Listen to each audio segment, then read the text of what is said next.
I thought we were making progress, and Afriforum would break my heart. I did not have an agenda when I would sit with the guys at Afriforum.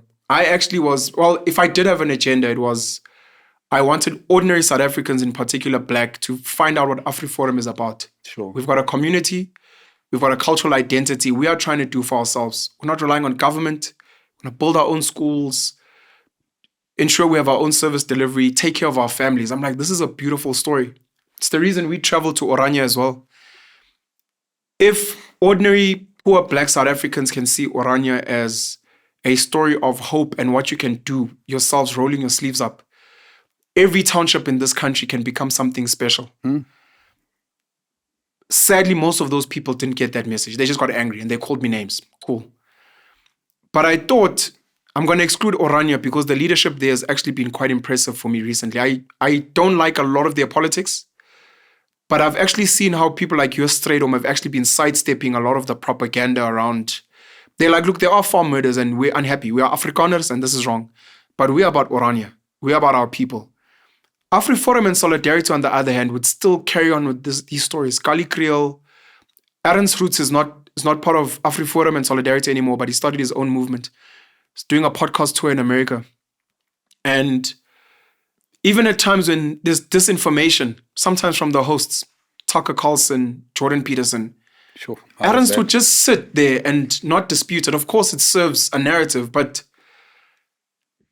I become saddened. I go and I sit with someone in Nigeria, I sit with someone in Kenya, I sit with someone in America. And they're like, oh, what white people are doing to you guys in Africa is bad. They horrible, and I'm like, ish, it's bad, eh? The whites. Nigerians say that.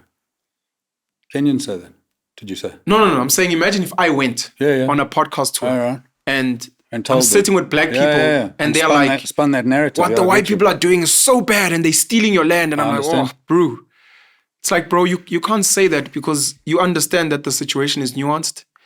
There's some of us who are privileged, and then there's the majority of South Africans. Ordinary Black, white, colored Indian South Africans just trying to make a buck and get by. And I'm sitting on a platform being like, yeah, white people are refusing to let go of the land and they hate us and then Miles is sitting there, it's like, I don't understand what's going on. Because now it's like, no, we need to get rid of white people in South Africa. Penn has sat with us and has told us that it's a hopeless case. And you're like, that's heartbreaking, because I thought after sitting with the guys, discussing certain things, we were all trying to build a better South Africa. I would use an analogy like the Springboks to be like, guys, we're trying to find a Rassie Erasmus in business, in politics, that is going to say, look, we want to win games, of course, fuck. And Rassie is unapologetically a white Afrikaner. He's not pretending to be anything else. But at the Springboks, we are South African. We're trying to beat other nations. But when it comes to politics and the economy, the guys in leadership are not trying to galvanize one South African economy, one South African political. Cyril can try and pretend, but it's not that. The DA can try and pretend it's not that. In the economic front, we're really not coming together to say, let's build a world-class economy, find the Siakolisis in business, and go and fuck the world up. And they're like, oh my gosh, did you see the new leader of Naspers? Is this guy Utando? He's fucking amazing. And we're not doing it. If anything, they're pushing for division. So to what you're saying, the conversations are happening. I think people are not listening and they're not interested. I've got some views. Please. But I think you've said most of it, so we can call it if you like. Oh, shut it down and leave. Well, that was a quick one. You said you wanted to keep it fairly short, so you did say most of it. You've said a lot, and a couple of things that I've learned in my life. Right, we judge by our own standard. Of course. Yeah, and that's an interesting thing if you work it out, because again, the paradigms, the views we hold aren't always right. I've learned that I'll contradict myself in my life. I'll never do this. Over here, I've done it. And I think in this very chaotic and new world that we live in, with the ability to reach each other and converse, there's no regulation in that space. So it's easy enough to sow division. Yes. And then division works. Division's the easiest way to divide and conquer. I think it was Julius Caesar said that, right?